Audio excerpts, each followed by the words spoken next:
So after the meeting, I went back to work and I continued to perform my job to the best of my ability.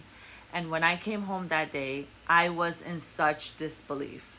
I couldn't believe that she would say something that awful about me to the owner.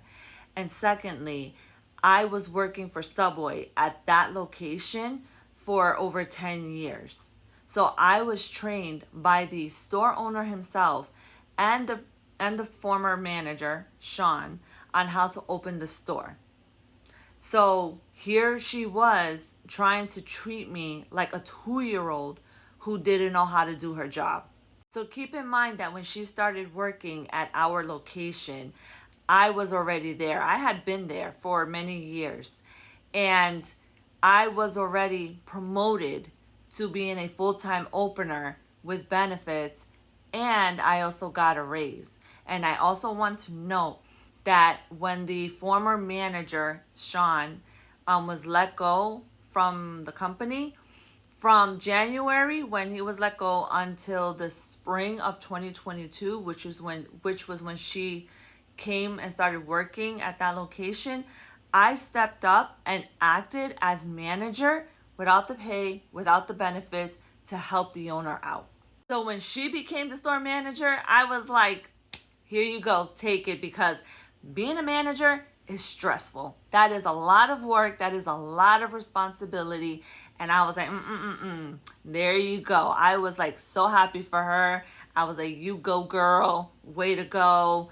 I did not want that job title. I was happy working my 7 to 3, getting my benefits, and going home.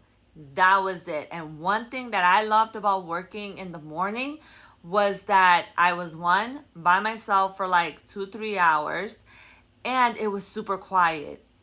And I used to open in the dark, like not the dark, but it was like a little light, but I left all the lights off, and I would just open that way because I just loved it. It was quiet. I was by myself.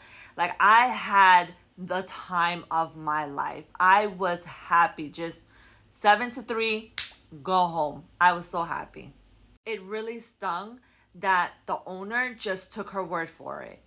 Like he just believed whatever she told him, and that was it. And then he wanted to make everything my fault. Like he wanted to blame me. So if she was feeling a certain way, that was my fault. If she was thinking a certain way, that was my fault. Like everything became like I was the problem. Like it was me. So after that meeting, she stopped coming in outside of her scheduled times. She stopped interfering with me being able to do my job. She used to come in, and for about like 2-3 weeks, she was super nice and super friendly towards me. And it wasn't until March of 2023 that she started up again. Like she started to switch up again. So in my next video, I'm going to talk about all the verbal and psychological abuse that I had to endure from her. Mwah.